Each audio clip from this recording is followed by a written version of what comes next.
The abyss. Wrapped in silks or clad in rags, it matters not to the abyss.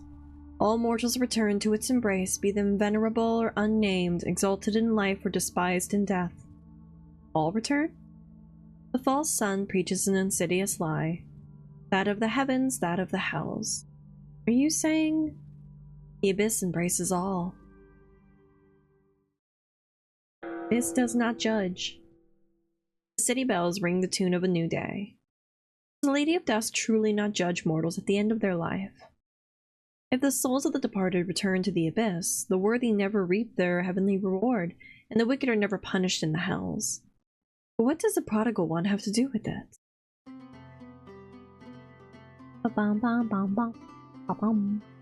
Silas and Marine are waiting for you outside the gates. Good morning. Ready for day 2 of our wild goose chase? Since we don't have anything planned, I'd like to visit the stitching scene. Carolise is still waking up. The fragrant smell of bread makes Silas turn her face. No breakfast today, miss? The kitchens didn't have any leftovers I could easily bring with me. Oh. Get you some bread. And that's why you're my favorite of the two. Marine rolls her eyes, but follows her to a bakery. There's a small crowd eating outside, including a familiar face. Watch where those crumbs are going. Oh, fucking Renza. Renza doesn't recognize you, surrounded as she is by her merry band of scoundrels. Good. Do you want something too, Chussie? No, thank you. Silas walks inside to order. I'll see she has something to eat tomorrow. You do care. Silas leaves the bakery, munching on a loaf of bread. She exchanges a couple words with Renza before rejoining you. Renza acted like it was her first time seeing you, Chussie. Renza, the goldsmith of La Marina. Must have forgotten all about me. Oh, wow. Guess she doesn't remember shit. Marine smirks at your wordplay. Your magic made Renza forget. Silas simply shrugs. You continue to the stitch and seam. The head seamstress waves merrily at your group from the doorstep. Was she waiting for you? Good morning, Miss Marine, Miss Chussie, and... Silas. Right, and Miss Silas, your order is ready. I didn't buy anything, did I? I did. Your spot in the back, Anelia's morning shawl. You spot in the back Anelia's morning shawl. She is folding a long white dress. 2 sleeping gowns for Chussie. Marine, you shouldn't have. I can wear a dress. Anelia approaches you with a soft bundle in her arms. Here you are. The fabric that flows underneath your fingers is silky smooth. These must have cost a small fortune. Anelia, how have you been? Dark shawl really ages her. A bit better. Oh yeah, that was the wrong question to ask. Sorry. That's fine. Do anything for you? Is it Halloween you mourn for your mother? You should do something fun. Cheer up. That's like the worst thing to say to somebody in mourning. You should do something fun every once in a while as a distraction. I'm afraid I don't have the money for that. Oh, big stretch.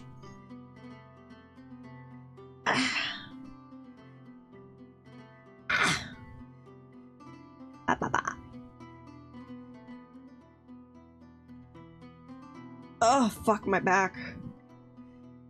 Oh, fuck. If you sit at your desk all day, and then you sit at your desk again.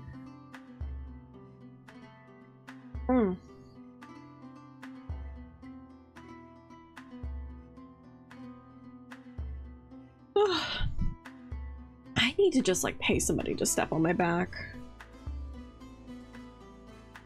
Her fingers reach for the fringes of her shawl. This was expensive. My mother wouldn't have accepted any less. Speaking of distractions. Are you free this evening? We could honor your mother with a small celebration. Where? At the Rose? That's not really the best place for that kind of thing. We can ask the minstrel to change his tunes for a minute. I could ask him. Yeah, he really likes me for some reason. Anelia looks thrilled. I'd love to. After the quick detour, you spill back into the streets, aimless. When I said we should go from outhouse to outhouse, I was serious, by the way. Silas. I was serious or I wasn't? I was serious. Okay. You can look for them on the way to Malik's shop then. Ladies forgive you if you do not spend a fortune every day, huh? It takes all of Marine's restraint to ignore the barb. There are several outhouses on the way. One is being cleaned by some priests of the prime, easy to recognize in souls and working robes. Bring forth the darkest hour and drown the false sun in blood, says the Abyss, even when it keeps the city clean and running, when it feeds the poor, and when it buries its dead. That was a deep sigh. I am conflicted. Aren't we all? She looks at Silas. Save for those of us without the curse of critical thinking? Damn. Give me a second. My desk out. Can you go 5 minutes without insulting me? It was not an insult, merely an observation. You keep searching. Some of the squalid outhouses are occupied. Others are too decrepit to close properly, and rancid fumes hang in the air nearby. Suddenly, the shadows pull at the edge of your vision. We'll all die. Like that. The usual whisper feels distant and around the corner. You quicken your pace to chase it. Josie, where are you going? Squeezed for their sweat. When you think you have gained on the whispers, it pulls you further. Eyes like the donkey is. It's leading you somewhere, in the shade of the old city walls left to crumble. For its work, not for its being. Something dark stains the cobblestones of a shaded alley. A young man is sitting on the ground with his back against the wall. He died, squeezed for his sweat like the prized donkey is. Or prized like the donkey is. For its work, not for its being. Found a body! The young man's head lolls forward, stretching his neck into an uncomfortable position. Dried blood paints his chin, his jaw brown. Ew. Silas. She kneels next to him and shakes his shoulder. He is rigid and unmoving. Head. It's been some hours, if he's so stiff. Ugh. Silas whispers a quick prayer to the dusk before looking away. You two stay here. I'll call the surgeon. Silas runs off with purpose, leaving you gathered around the corpse. Marine's glistening eyes are transfixed on the young man. Why is it that Silas can look death in the eye and not weep like I do? Used to it. How hardened must her heart be for the death to lose its sacredness in her eyes. She hides her face in her hands and fights back tears. You wrap your arm around her shoulders and comfort her silently. Soft are the shadows accompanying the mortals to cradle and to the grave. Blah, blah, blah. Soft are the shadows that accompany the mortals to the cradle and to the grave. Those around the young man, however, still bear the franticness of fear. He was alone, terrified, forgotten. I am here. Your own shadow stretches out to caress the agitated darkness around the body. You are not forgotten. It takes several minutes before Silas arrives with a stretcher in her arms and Lapo in tow. So young. He might have not tricked us to live another day, but I bet the old hag welcomed him to the heavens with open arms. He too seemed unaffected by the tragedy in front of his eyes. Silas lay the stretcher down and come help me. We can't carry him like this. We need to make him light. Oh, we gotta break the body. And you, what's your name? Chussie? Make sure nobody comes to look. It's going to sound unpleasant. And take the mess with you. Lapo was courteous enough to warn you, but not to wait. He kneels by the young man's corpse and grabs his ankle. Oh! Fuck! God damn it, there was a noise! Ah!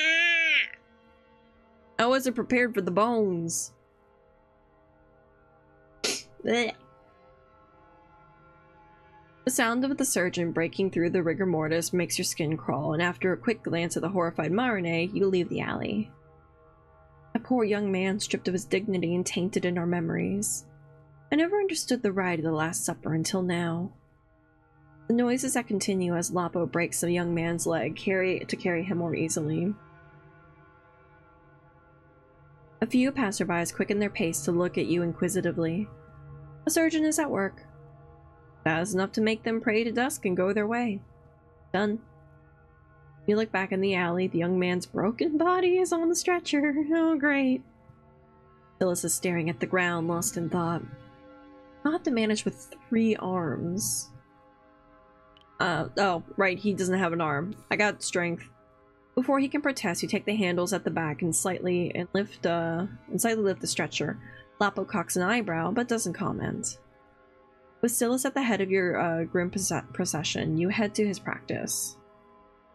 Once the young man is on the table, Lapo looks at your group. I wouldn't stay if I were you. We weren't planning to. Good, come back tomorrow. You are more than happy to leave the gruesome sight behind. Before I retire for the night, I will send a letter to Anelia and cancel our dinner plans. Without waiting for an answer, she walks away at a briskly pace. She's even more shaken up than after seeing the warden. What about you? I had to help him break the lad's bones. I am not fine. Oh, Silas. Come here, get a hug. Silas is alive. She's warm, breathing. By wrapping your arms around her, you try to replace the very grim images burned into your eyes with the very real, very tangible sensations she gives you. Are you cold or am I boiling? Do you think I keep the cloak on? You stay like this for a while. Thank you. You didn't even cry. It wouldn't help anyone. She gives you one last squeeze before parting from you. I think I'll go to the Temple at Dusk, say a prayer or 2 for him. Wanna come? Sure. The Temple of Dusk is a magnificent building wrapped in rich, brooding drapes. The inside is quiet and somber, unlike the buzzing of dawn. I don't know any prayers. It's fine, just talk with the Lady at Dusk and tell her what you think. Oh, abyss that springs softly from decay, tell me. A young man was alone when he died. Was he scared? Did you comfort him? Did he cry? Whose name did he call? A single shadow wraps around your wrist and nestles itself in your hand. You blink and it disappears. Oh. You can't get the sound of the young man's leg breaking from your mind. No flight of fancy saves you from the image of his slumped body and the clumps of dried blood on his face. The horror doesn't stop. Tomorrow your blissful ignorance will shatter as Lapo shares with you what he learned after dissecting the body. Oh? You start your day wrapped in the soft sleeping gown Marine gifted you. When you leave the guest house, you find your companions waiting for you. Silas is picking crumbs out of an empty basket, the sort that Marine usually brings. I think I'm choking on something. Hold on.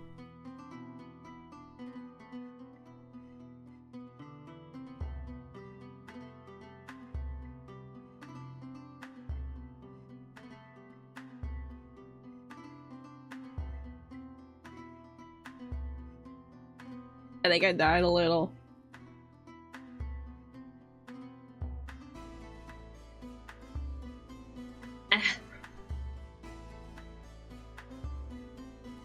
Chussy, you're not hungry, are you? I got a bit carried away.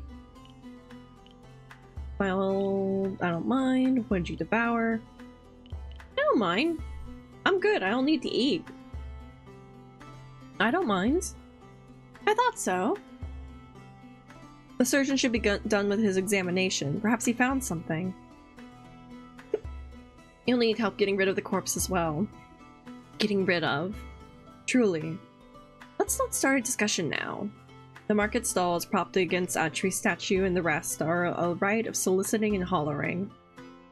Several in the crowd sport straw hats, peasants from the countryside. He's going to die. The voice is once again distant. You search the crowd looking for its source. Squeezed for his sweat. The shadows part to reveal a figure, a man with a crate on his shoulders walking in your direction. Once your eyes fall on him, the whispers grow louder. He's going to die. The child is running in circles around the peasant. They have the same eyes. Can we stop by the bridge? We're already late. Ma is going to be... Just as he's passing you, the peasant wheezes and a violent cough makes his body convulse, but you are ready. Ooh, shit. Grab the crate. Just as his grip loosens around the crate, you grab it. The child did not even notice it was falling on him. The raspy sound of the peasant's throat is strained, as if he's struggling to breathe. Huh? The man tries to say something, but bubbles of blood leave his mouth instead. Huh? We need to bring him to the surgeon quickly. The surgeon? He's the only one we know who can help him. Jussie, I'll help you. Marne crouches on the ground in front of the child. Is that your father? Wrecked by tears, the small child nods. My friends can bring him to a surgeon. I'm sure he'll be able to help. The peasant's consciousness ebbs like a wheat in the blip. The peasant's consciousness ebbs like wheat in the wind. You're not sure he can hear Marne. I will wait here with you. Taps the crate. Someone needs to guard this. I can do it. Good. She exchanges a glance with you, and you leave for Lapo's practice with Silas and the peasant. You desperately knock on Lapo's door. What? Another violent cough makes blood drip from the peasant's mouth. Open up, please. Someone needs your help. You hear Lapo struggle with the latch. He's still alive, but I don't know for how much longer. It's just basically contagion. Like, everyone's getting exposed to this, right? It's coughing and blood, fluids, transfer of fluids. When the door finally opens, it takes one look at the peasant's bloodied shirt to understand the gravity of the situation. Silas, go get Nessa. She has an apothecary 2 streets over, next to the cobbler. Right. Lapo drags a chair and helps you make the peasant sit on it. Will he survive? Bloody hope so. Lapo's practice smells like death. A stained cloth conceals the corpse lying on the table. Will this man suffer the same fate? Clammy skins, cold sweats. His teeth are even chattering in this weather. He looked fine and then he collapsed. Look at his face. He was pretending to be fine. He grabs a cloth and wipes away the blood. Once he's done, he unfolds the fabric to study it. Look at this.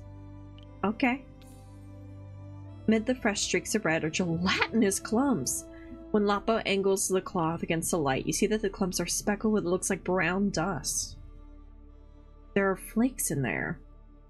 Ew. Shite is inside him. Oh, hey there. When Silas arrives, she is followed by a bony woman in a threadbare black doublet. You didn't forget, did you? I prepared it yesterday. Nessa, the apothecary, must be a friend of his. She pulls a lean silver case from her belt. The inside is smeared with a gooey substance. You keep him straight. Okie dokie. You walk behind the chair and make the peasant lean back against the frame. Lapo grabs the farmer's jaw and exposes his tongue. The theriac needs 20 more years of fermentation to reach its full potency. Even half fermented is better than nothing. Together, they administer the concoction. You observe the peasant's reaction with bated breath. How do we know it's working? The peasant releases the tension in his shoulder and inhales shakily. He's reacting well. One dose is not enough to fix him. Nessa, come look at this. He approaches the table with the corpse concealed from sight with a cloth. Wait, before that, Silas, miss, you two find something else for you to do for an hour or so. Really? Throwing us out? You fucker. He doesn't have to tell you twice. Before he can uncover the dissected cadaver, you leave the practice with Silas. Theriac for a present? I thought only nobles could afford that stuff. The apothecary said it wasn't fully fermented yet. Sneaky sneaky, using it when she shouldn't. What's Theriac again? Where's Codex?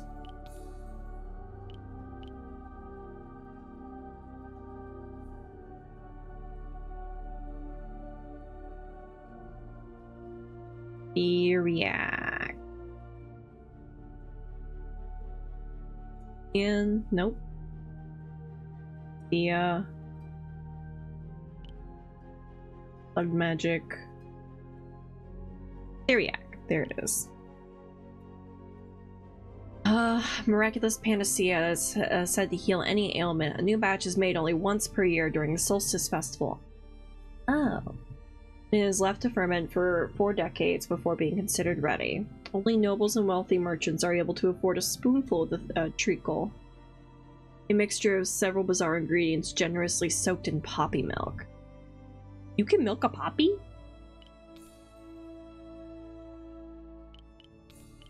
I'll save. Sneaky sneaky, using it when she shouldn't. Nessa and Lapo were focused on saving the man, that they didn't give you much in terms of explanation. We should go back to the mess and the squirt. She doesn't strike me as one who can handle children. You find them in the shade. The child is sitting on the crate. Marine is watching over him. Where's Pa? He's fine. He's good. He's taking a rest. Surgeon and apothecary with him. He's fine. He's safe. You have nothing to worry about. He's safe. He doesn't seem convinced. He just got a mouthful of Theriac. That fixed him up real quick. Marine's eyes burn with questions she dared not ask with a son present. Young man, your mother must be very worried. Since we need to spend some time away from the practice, we can walk you home. But then Paul will be alone. Once we're back in the city, we can walk him home too. I seem to reassure him. Marine's eyes fall on the crate. I can carry it. I'm big strong. I can carry it. Once you get a good grip, you raise it above your shoulder like you saw the man do. Oh. So, where do you live, little guy? The child glares at her, and so does Marine. It doesn't matter how far away it is, lead the way. The child begins walking with you in tow. He guides you past the red drapes of the Temple of Dusk through the western gates. The guards let you pass without issues, or so you think. Just as you reach the other side of fortifications, you hear armored footsteps punctuated by a heavy sigh behind you. Oi, you're not keeping up to any funny business, are you, missus? Are we? The guard doesn't flinch. You tell me. Fucking asshole. Escorting a child home. Look at the child, probably she should answer. No funny business, have a good day. We're escorting a child. I can't carry that myself. Child points at the crate. Silently, the guard studies his expression before relenting. Very well. The abyss within the guard's heart resonates with you. It had a fierce grip around his stomach, now released, and once he's convinced of your good intentions. You can pass. Beyond the city, the dirt road is flanked by grass. The smell of manure mixes with the fragrance of wheat and the verdant notes. You see grapevines in the field, still empty of fruit. Can you tell me how far it is, Squirt? His name is not Squirt. I'm Miche. Miche's house belongs to a tiny village at the foot of the hill, with a well and a mill and not much else. His mother is agitated when she sees you and Marine, but Scylla sweeps in to explain the situation. The woman bears a striking resemblance to her son. Not once does she ask about her husband. Nearby, you exchange a quick word with Marine. I was under the impression that you dislike kids. Only when they're noisy. The crate, as it turns out, contains food and bed sheets. You were quick to act when the child was in peril. Marine leaned forward to hold you and holds your gaze, almost as if you knew it was about to happen. Marine, we know this. I'm special. I'm the main character. I got powers. I'm a god. Have I told you that I am in awe of how extraordinary you are? Your raw magic is a root that pierces the soil out of sheer will. A smile plays onto her lips. May it burrow in the ground and flourish. Let her speak. I wish I could take credit for this metaphor. Fernando, my mentor, wrote it in his journals. It always struck me as strange, yet after seeing you, I understand what he meant.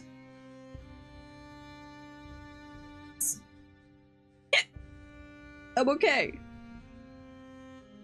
Ah. Tillis returns to you in a sour mood. Ugh, she was talking my ear off about how they can't afford to get sick and blah blah blah. Instead of being sympathetic, you did what? I told her to save her whining for the ladies. Just like we should save our breath and keep our pace brisk. Lapo and the apothecary should be done.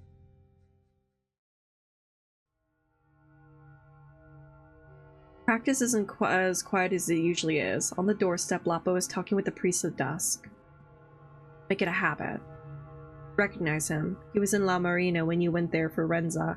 He bears a scar on his ellipse as identical to Silas, but mirrored. A quick glance at your friend confirms her displeasure in seeing him. Lapo and the priest make way to let the stretcher pass, the body carried on and concealed by a deep red cloth, the same color as the priest's stoles. Silas draws a symbol of dusk in the air once they pass you. Took you long enough to come back. Is that the young man? Yes, dusk be with him out in the afterlife. What about the other guy we brought in? How is he doing?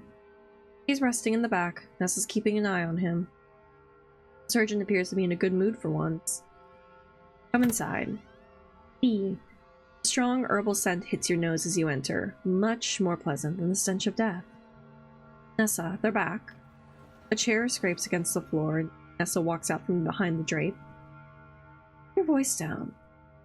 After scolding him, her eyes fall on you. Right, straight to the point. Yesterday, I cut up the lad you brought to me.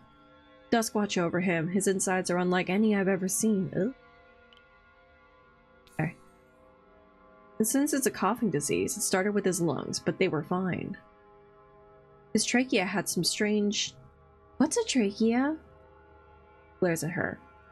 A strange black coating around the epiglottis. So I changed course and expected his esophagus.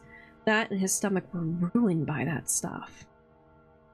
Do you remember this morning that the fresh blood of one of the Do you remember this morning that the fresh blood of one of the sleeping over there had dust in it? It's the same substance, and it's not produced by the body. It must come from something they eat or drink. Right, because it's in the stomach. It's not a disease after all. It's poison. It's poison. Possibly. I've never seen something like it before. They all come from the same area, said Mattia. That's correct. They all come from the lands of House Rizzo. I don't fucking trust this Rizzo man. He's killing the poor. Okay. We just walked that child of that one over there at home. He lives an hour away on foot. The Rizzo owned land a day away from here. Lapo mumbles a curse under his breath. I knew it was too easy. Well, it's out of my hands now.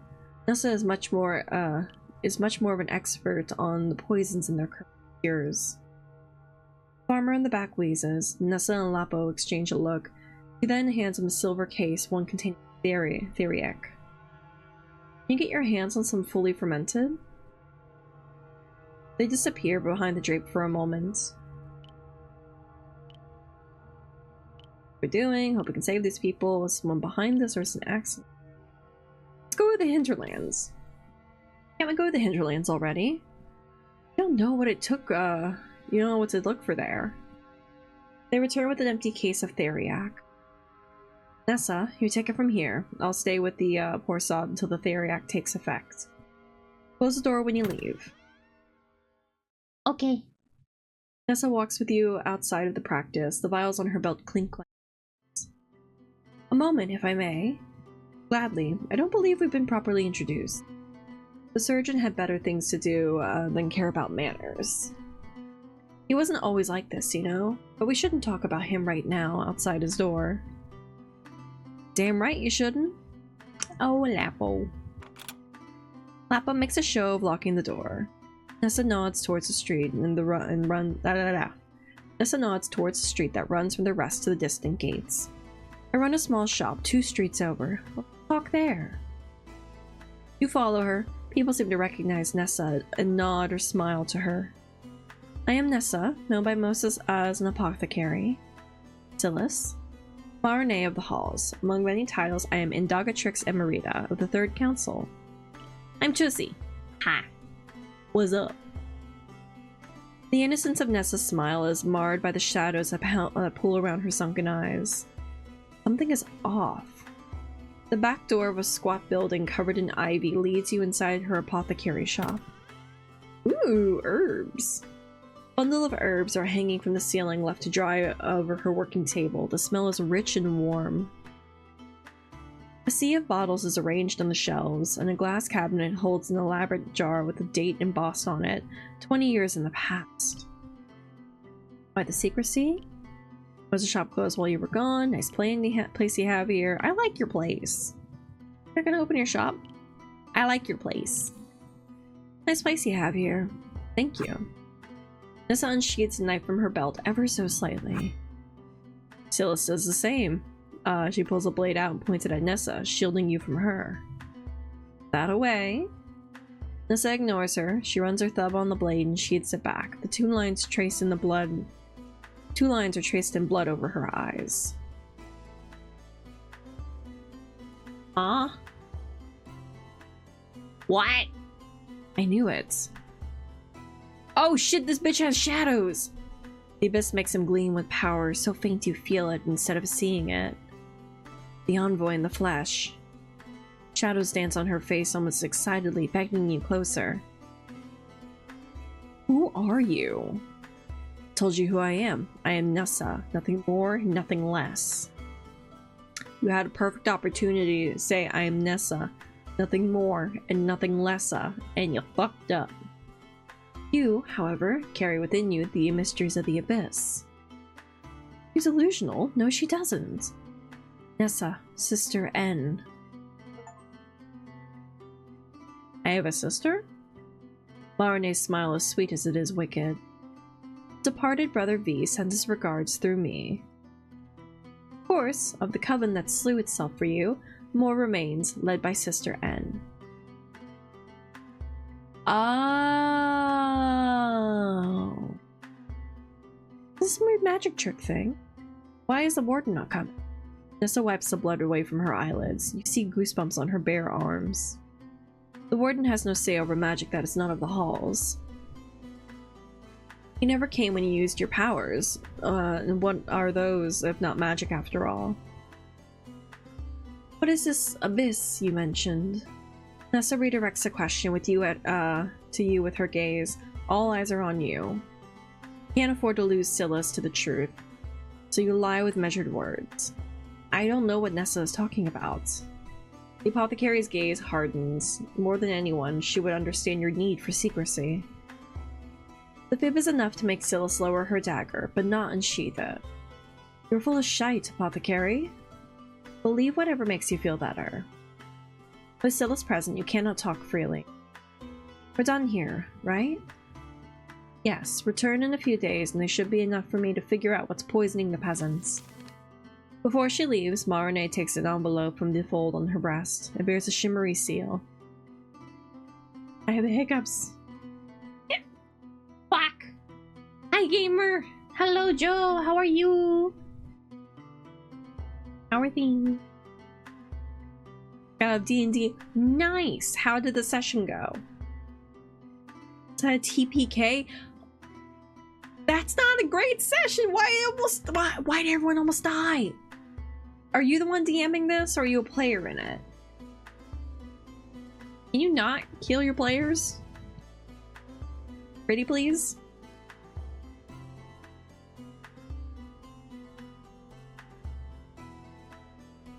Locking his eyes with Nessa, she places it on the table and follows you outside. Okay. Player. God damn, your DM is brutal! Can't believe your DM almost killed you. Only now does Silas sheathe her weapon once more. Josie and I will retire for the day. Since when do you speak for her?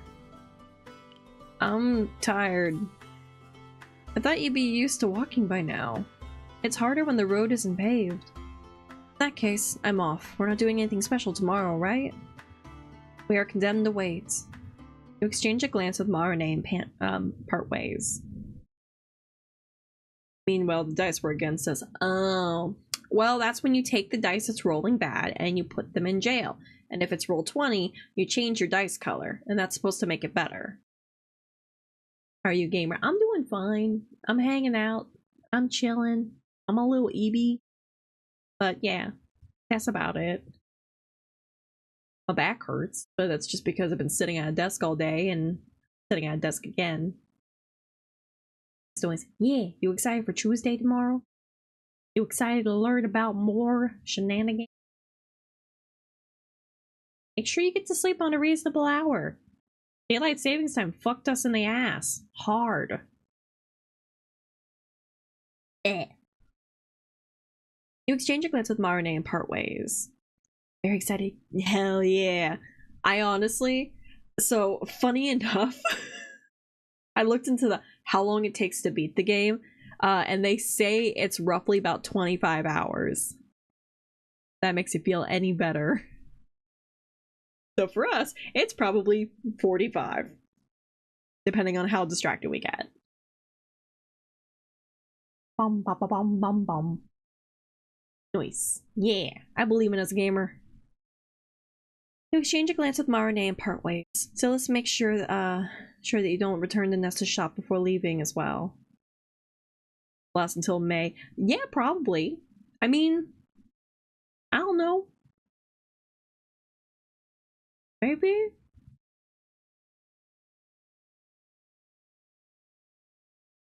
Probably. 2026. Okay, listen here. It's not gonna take 2026. The world won't be around by the end of this year. Everything's bad. No, I think if I were to guess, we'd probably be finishing it right before Charity Month, depending on how good we are. I believe in us. Ba ba ba. I don't like that.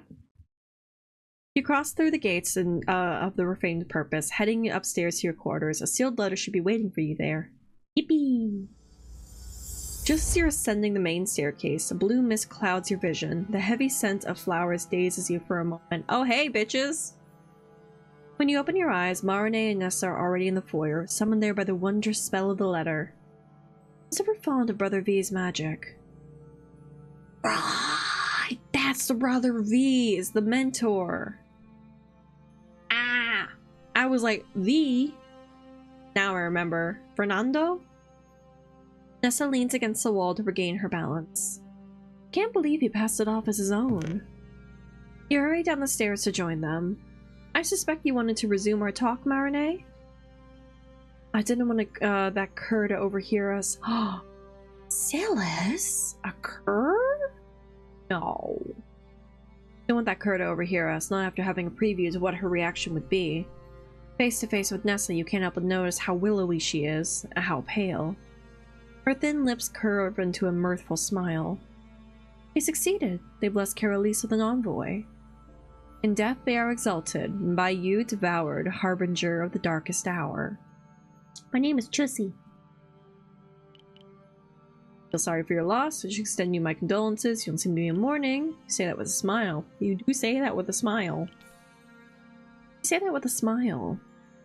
Of course, there is pride in their accomplishment. They might have lost their bodies, but their souls still swell within you. Why did you not get in touch with me before? Our aim was to summon you to this world, the dead guide you as the living rebuild. Of course, their voices cannot aid you in the matters of the world. It's why Brother V ensured you to have a companion in the flesh. She nods towards Marine. Did one of your people hire Silas? Much like myself, she has been tasked with protecting Chussie. It's possible, but I wouldn't know who her patron could be. How many of you are there? Half a dozen. Oh, that's a lot of people. And does your coven have a name? We change names like the snake sheds its skin.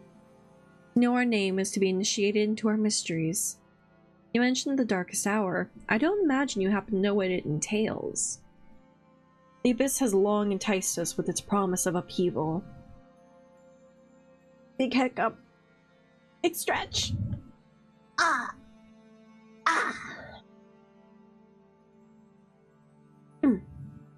Big stretch.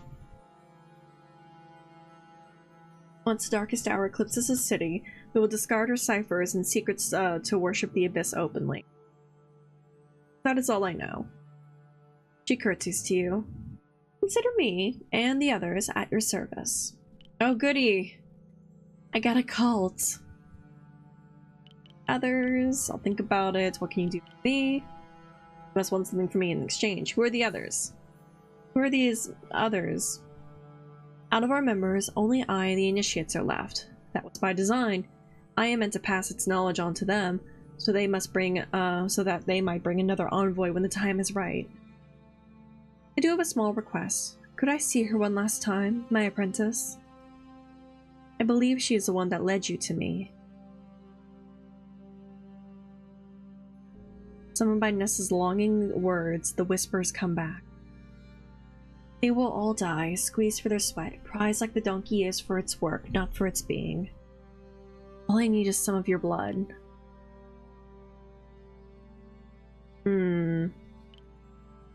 Okay. What could go wrong? Ah! Nessa unsheathes her knife and slices her palm. She then offers a bloodied blade to you. Give me your hand. The weapon is so sharp that a painless graze is enough to draw blood. The shadows lap at your wounds as your hands join, and your life essence comes together. Oh. Like a roaring flame, power surges within you and makes your hand burn.